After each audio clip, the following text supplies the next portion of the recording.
अब गोकू बेकाबू हो चुका है। अब वो नहीं रुकेगा, क्योंकि पिछले चैप्टर में हम लोगों ने देखा था कि किस तरीके से गोकू ने एक नहीं तीनों जोन्स के फाइटर्स जो कि ग्रैंड प्रीस्ट की टीम से थे उनको चुटकी बजाते ही हरा दिया था। लेकिन गोकू वहां नहीं रुका। फिर उसके बाद पता नहीं क्यों, लेकिन गोकू ग्रैंड प्रीस्ट की तरफ लड़ने के लिए कूद जाता है।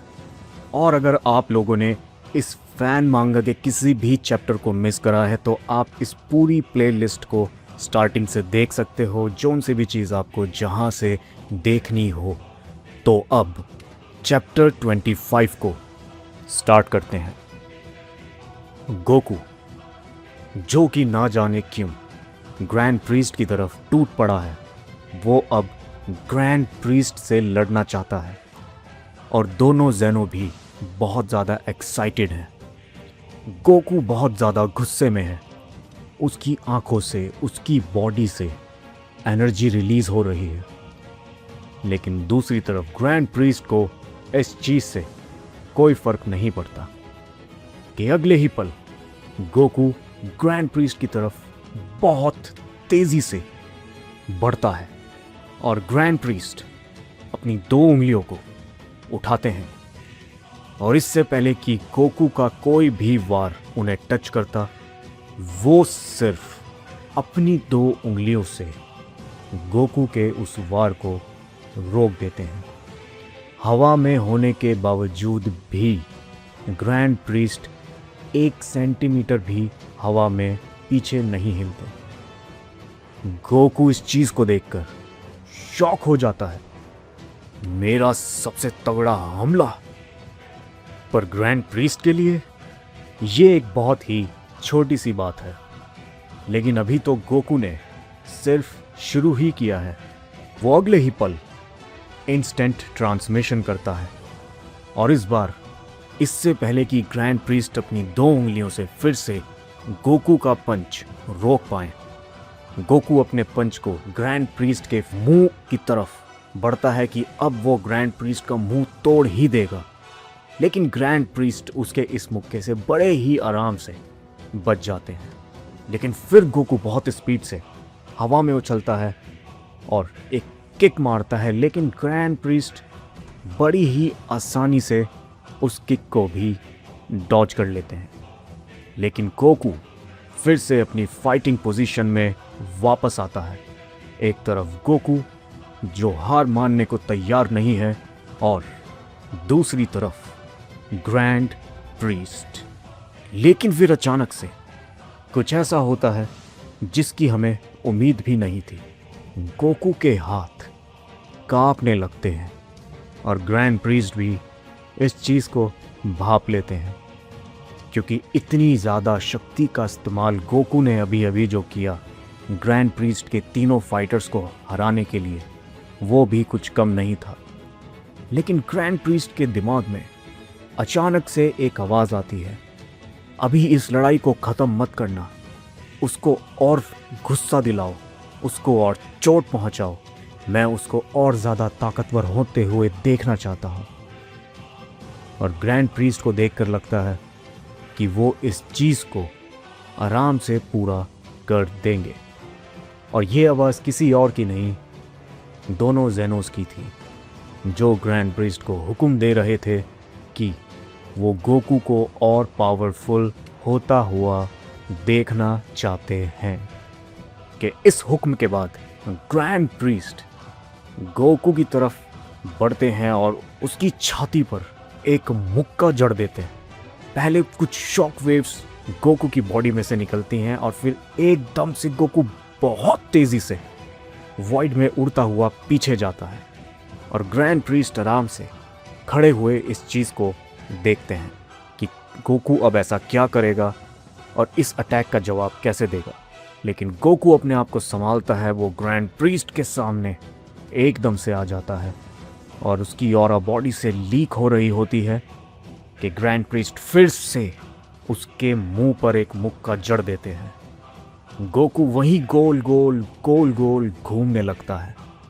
लेकिन अब गोकू भी वीक नहीं है, वो एक कॉस्मिक लेवल का फाइटर है, अल्ट्रा इंस्टिंक्ट को सरपास कर चुका है।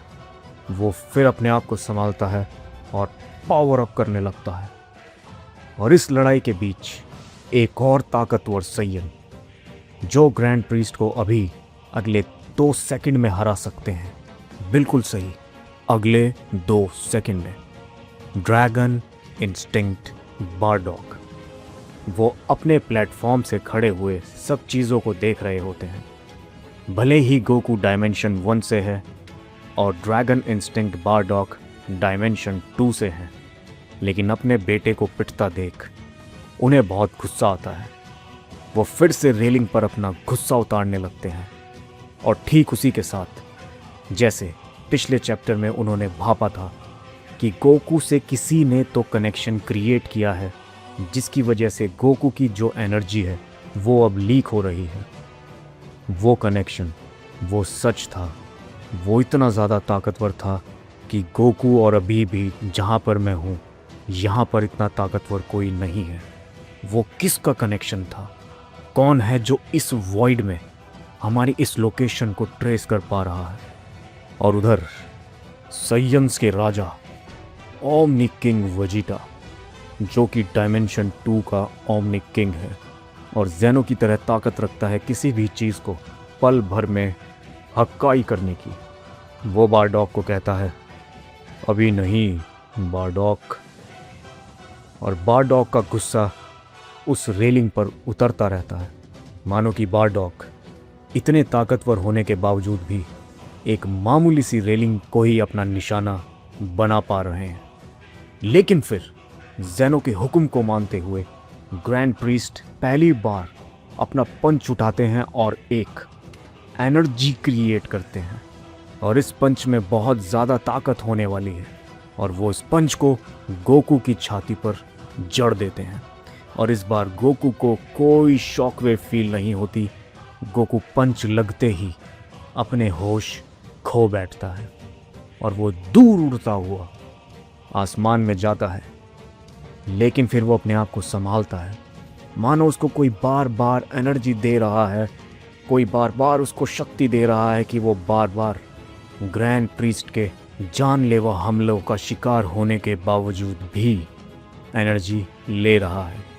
और गोकू अपने आप को हील करता है और गोकू अपने आप को संभालता है, क्योंकि उसका शरीर इन सब चीज़ों के बीच बहुत ज़्यादा मुश्किल से जूझ रहा होता है।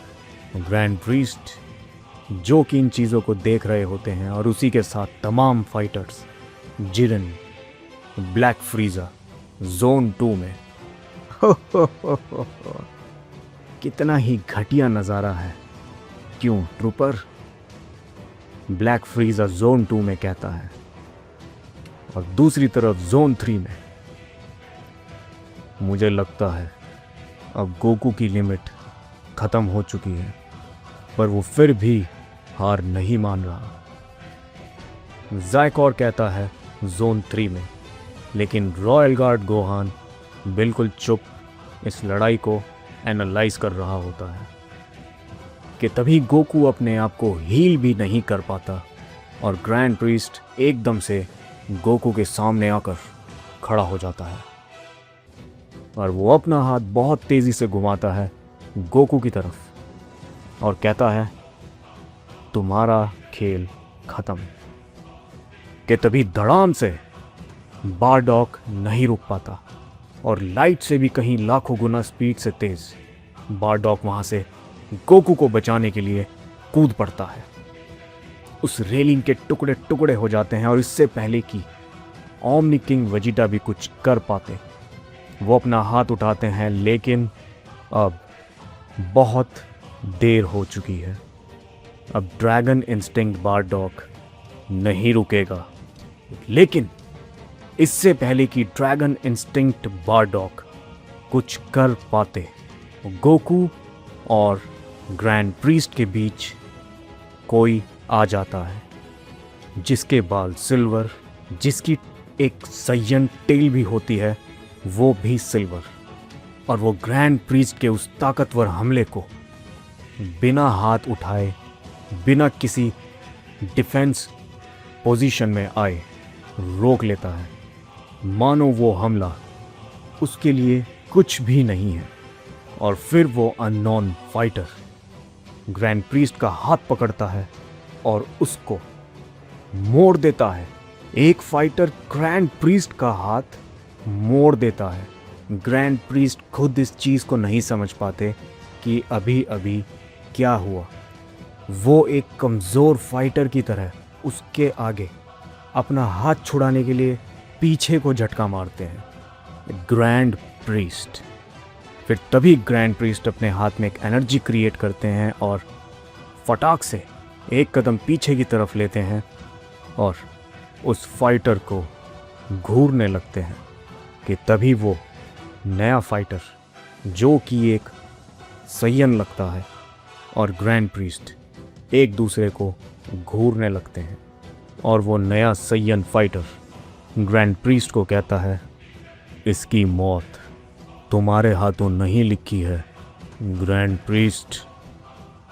और पहली बार ओमनी किंग वेजिटा, जो कि अब तक शांत खड़े होकर इस फाइट को देख रहे थे, बारडॉग को समझा रहे थे कि शांत रहो, वो उस रेलिंग की फाड़ के रख देते हैं। और बारडॉग भी उस नए फाइटर को देखकर रुक जाता है और गुस्सा हो जाता है।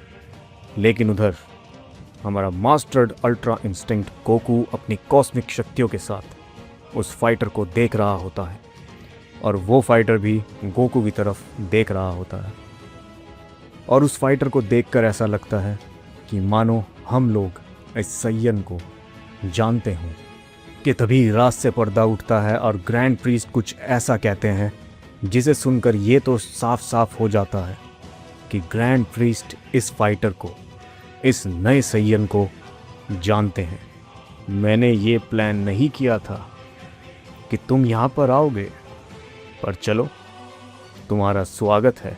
तो क्या तुम सबको अपना नाम नहीं बताओगे? और फिर हमें इस फाइटर का चेहरा देखने को मिलता है जिसे देखकर कह सकते हैं कि इसकी उम्र अभी तक के हमने जितने भी सय्यन्स देखे हैं उन सबसे ज़्यादा है। और फिर ग्रैंड प्रीस्ट गोकू और उस नए सय्यन की तरफ जिसने अभी गोकू की जान बचाई है एक दूसरे को घूर रहे होते हैं। और फिर ये बहुत ही ज़्यादा ताकतवर सय्यन अपना नाम बताता है, कोर्ज़ाक। और इस चीज़ को सुनकर ग्रैंड प्रीस्ट, ड्रैगन इंस्टिंक्ट बारडॉग और ओमनी किंग वेजिटा और यहाँ तक कि गोकू भी सब एक एनर्जी फील करते हैं, जैसे कि उसने कुछ ऐसा कह दिया हो जिसे कोई सुनना नहीं चाहता था। आखिर कौन है ये कोर्ज़ाक, कहाँ से आया है? और इसने ग्रैंड प्रीस्ट जैसे फाइटर को, जिसको कि कॉस्मिक गोकू ड्रैगन इंस्टिंक्ट बारडॉग से ट्रेनिंग लेने के बाद भी नहीं हरा पाया, उसने उसके हमले को सीधे खड़े होकर उस हमले का सामना किया और फिर भी उसको एक खरोच नहीं आई। और इस टूर्नामेंट में और क्या हो रहा है, कितने फाइटर्स आ चुके हैं, कितने अभी बाकी हैं, ये सब अगले चैप्टर्स में आप लोगों को पता लग जाएगा। और पिछले चैप्टर्स देखने के लिए आप प्लेलिस्ट को जाकर देख सकते हो। और इस वीडियो का लाइक एम रखते हैं सिर्फ और सिर्फ 500 लाइक्स। आप कल पूरे करवा दो, अगले दिन वीडियो आ जाएगी। क्योंकि इस मांगा की स्टोरी लिखने में और इसको बनाने में जो मज़ा आ रहा है वो बहुत ही ज़्यादा अमेजिंग है। अभी आप लोग शॉक हो जाओगे कि कितनी अमेजिंग चीज़ें और अमेजिंग फाइटर्स इसमें आने वाले हैं। और कौन है ये कोर्ज़ाक, इसका जवाब हमें अगले चैप्टर्स में ज़रूर मिल जाएगा। तो चलिए मिलते हैं नेक्स्ट वीडियो में, तब तक के लिए कामेहामेहा।